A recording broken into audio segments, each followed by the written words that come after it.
Who's there? Yes. Sorry to just barged in like that, but I'm just curious. Are you gonna make any more videos? We're kind of going on withdrawal here. We're missing out. Oh, no problem. Yeah, actually, as a matter of fact, I'm working on one right now. I'm filing the piston rings for the small block Ford, that 302. Remember that one from way back? Yeah, we're gonna keep working on it. Working on it right now. So if you'll excuse me, I'm gonna get to it.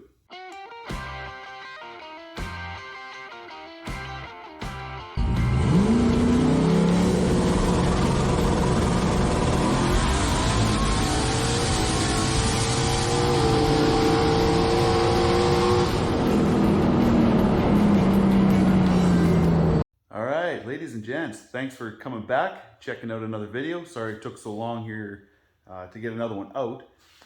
Times have been very busy lately. Things have happened and yeah, busy. So we're gonna continue on that 302. We're gonna get right to it. I got the piston rings in, just kind of roughly in the block, except for this guy. I did push it in with the ring truer, the ring squaring tool, I guess you'd say. And as you can see, we actually have no gap. These guys are tight. So we got to do all the gap. And we are going to be using the new Total Seal piston ring filer that I got. I have yet to use it. I played with it briefly on an old used piston ring, so I kind of get the gist of it. Pretty simple concept, I guess. But we're going to dive into it here. First thing we're going to do, we got the diamond tool in here, and we're going to go in here. We're going to true up our grinding wheel, make sure it's flat. And after that's flat, we'll put a ring in there and we'll start gapping. All right, so we're going to be using a 65 10/1000ths of an inch for the ring gap factor on the top ring. Multiply by your bore size of 4030. It's going to get us 26 thou for our top ring end gap. And the second ring, we are going with a 7 thou ring end gap factor, giving us a 28 thou ring end gap. We're going to go about 2 thousandths looser on the second ring versus the top ring. Forged pistons spread the heat out a lot more throughout the piston. So you need that second ring to have a little bit more gap in there versus the top ring. If you're using a hyper-eutectic or something like that, a lot of the heat stays in the top ring, so you need a lot bigger gap on your top ring versus your second ring.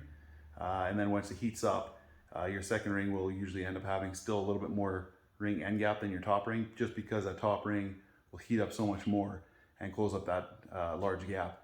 But these are forged pistons, so we're going to go 26 top, 28 on the second, and we'll see how she runs.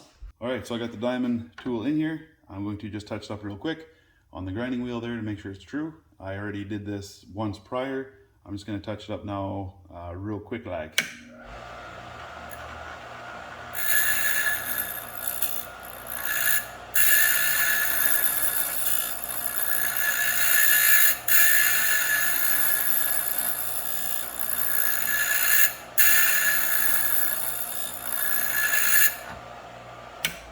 Okay,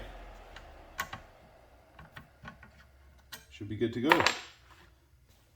So what we'll do, we'll grab our ring out of the block. That essentially has 0 gap. We're going to place it in, square it up.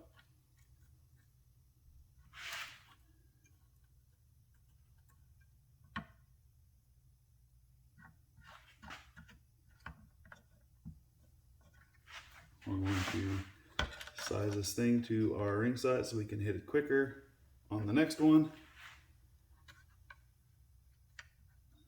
Okay, so I just brought the ring into the grinding disc so that it's zeroed out, and we'll zero it out here. Okay, should be good there.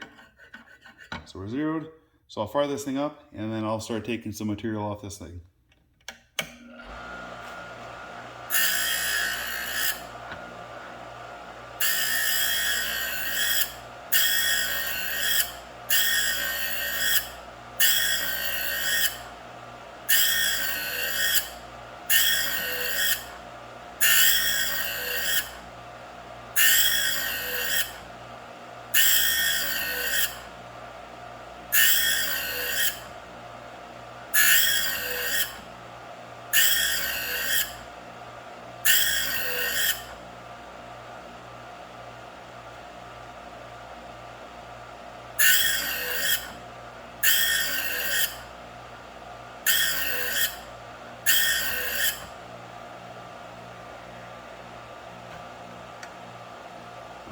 if I should have gone that far.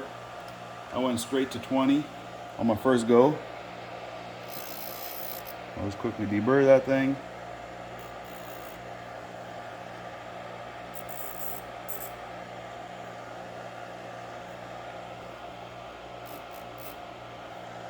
Awesome. So I'll put this thing in the block and we'll see where we're at.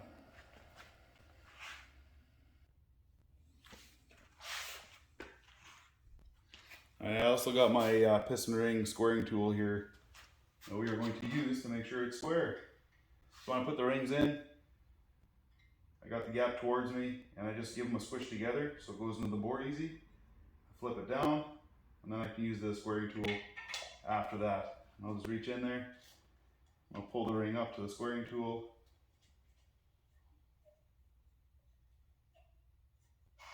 I'll just do the same thing, going sideways, there we go. And now I can measure our ring end gap and see where we're at.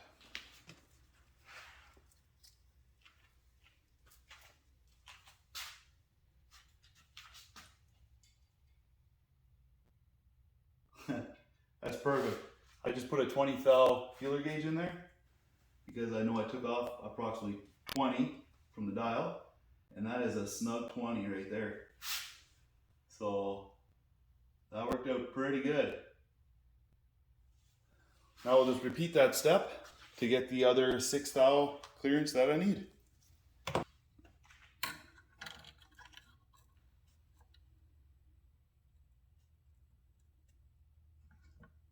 Okay, we got the ring back in. We got it reset.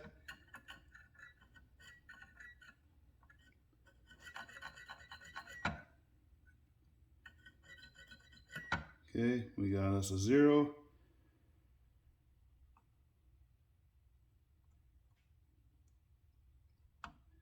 And we will fire this thing up. And I think what I'll do is I'll shoot for 25. So we already got 20, so I'll do another 5 thousandths and we'll see where we end up.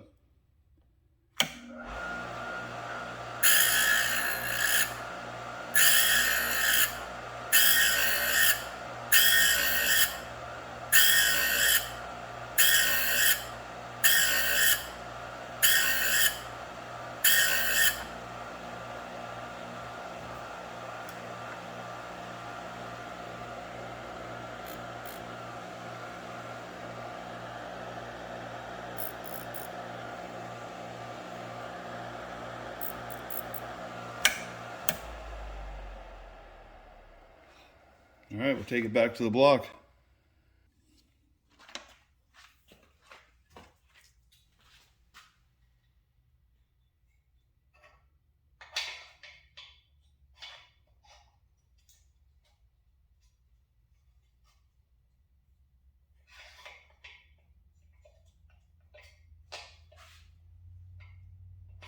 All right, I'll square it up. I'll throw 25 in there and let's see what we got. That is a pretty tight 25. See if we get 26. Nope, can't get a 26 in there. Wow, that is very impressive actually. I'm quite happy with that. What I'll do is repeat that step once again, take out 1/1000th of an inch, and I will do that to all the rest of the piston rings. I'll do the top and the second.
are done.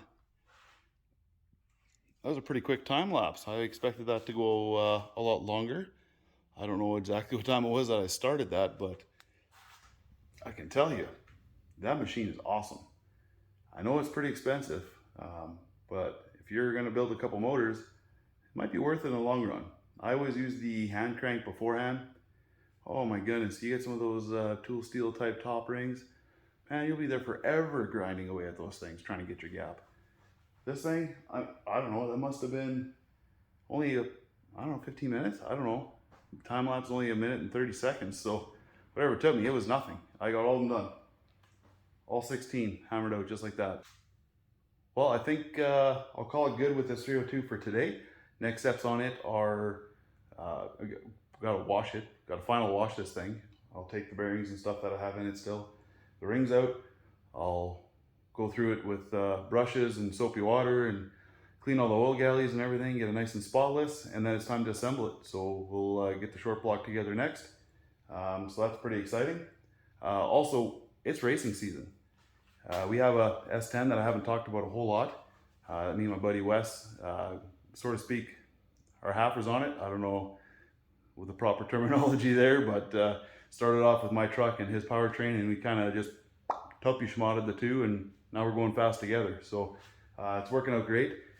Truck's been giving us some issues, but I'll go into more details in a separate video. I'll do an overview of the S10, kind of where it came from, where it is today, and what's next steps for us.